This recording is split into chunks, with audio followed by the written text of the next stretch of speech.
अरे अंकल, ये क्या, आप पानी के साथ बिस्किट खा रहे हैं? आज आप लंच नहीं लाए? नहीं बेटा, आज मैं लंच लाया नहीं। लेकिन अंकल, ऐसे तो आप भूखे रह जाएंगे। अच्छा, आप एक काम करिए, आप मेरा लंच खा लीजिए। लेकिन बेटा, मैं अगर ये लंच खाऊंगा तो आप क्या खाओगे? अरे कोई बात नहीं अंकल, मैं तो बाहर से कुछ भी खा लूंगी। ये लीजिए। ठीक है बेटा।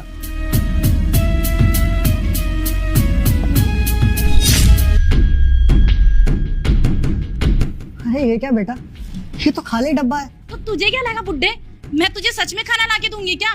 मेरे पास इतना फालतू का टाइम नहीं है कि मैं स्पेशली तुझे खाना लाके दूं। मेरे पास और भी बहुत काम है, समझा? आया बड़ा। और वैसे भी तू ना इसी के लायक है कि तू पानी और बिस्किट खाए, समझा? अरे क्या हुआ शीतल?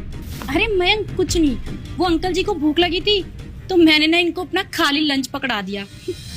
तू पागल है क्या? सॉरी अंकल, आप एक काम कीजिए, आप मेरा लंच ले लीजिए। अरे नहीं नहीं बेटा, मुझे किसी का लंच नहीं खाना। अरे अंकल जी, आप टेंशन मत लीजिए, ये खाली डब्बा नहीं है, इसमें आपके खाने लायक खाना है।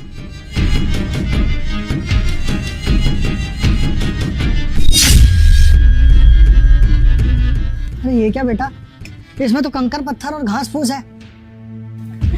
बे बुड्ढे, तो तुझे क्या लगा तुझे 5 स्टार का खाना लाके खिलाऊंगा क्या मैं? हैं? तेरी जैसी उम्र हो रही है ना, तुझे घास फूस और ईंट पत्थर ही खाने चाहिए। जानवर कहीं का, तू जानवर है ना, इसलिए तुझे जानवर वाले खाने दिए मैंने। तुम दोनों को तो बड़ों से बात करने की तमीज तक नहीं है। लगता है तुम्हारे घर में बड़े बुजुर्ग नहीं है जो तुम्हें ये सिखा सके कि बड़ों से कैसे बात की जाती है। अबे बुड्ढे, हमसे ना ज्यादा बकवास करने की जरूरत नहीं है। और वैसे भी अब तू क्या चाहता है कि हम तुझे फ्रेश खाना ला कर दे क्या? खा खा कर गेंडा हो चुका है और हमें ज्ञान देने आया है। और बुड्ढे, तुझे ना ये घास फूस और ईंट पत्थर बिल्कुल सही दिए हैं। तू इन्हें खाएगा और तेरा दिमाग कम चलेगा तो तू कम बोलेगा। बैठे बैठे बकवास बहुत करता है बिना बात की। अब चुपचाप बैठा रहे हैं, समझा? अरे मैं छोड़ ना, तू भी किसके मुंह लग रहा है? हम बाहर घूमने चलते हैं, वैसे भी ऑफिस में ज्यादा काम नहीं है। हाँ चला जा। मैं घुमाता हूँ तुम दोनों को। अरे सर, आप यहाँ? हाँ, और जो तुम उनको सुना रहे हो ना इतना, पता है तुम्हें वो कौन है? मेरे पिताजी है वो।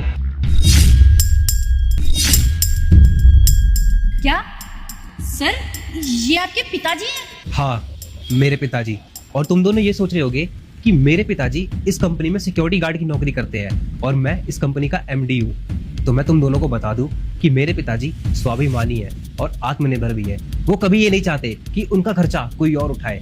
और आज आप दोनों जो कुछ भी हो, सिर्फ और सिर्फ मेरे पिताजी की वजह से हो।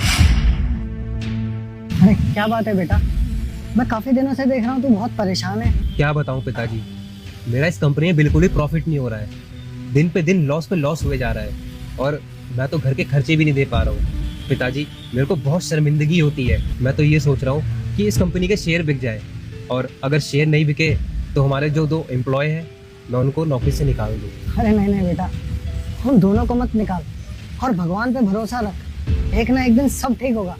अगर तू उनको नौकरी से निकाल देगा ना, तो इस नौकरी से उनका घर चलता है। ऐसा मत कर बेटा, ये बहुत बड़ा पाप होगा। इसलिए भगवान पे विश्वास रख, सब ठीक होगा। ठीक है पिताजी, जैसा आप कह रहे हैं वैसा ही होगा।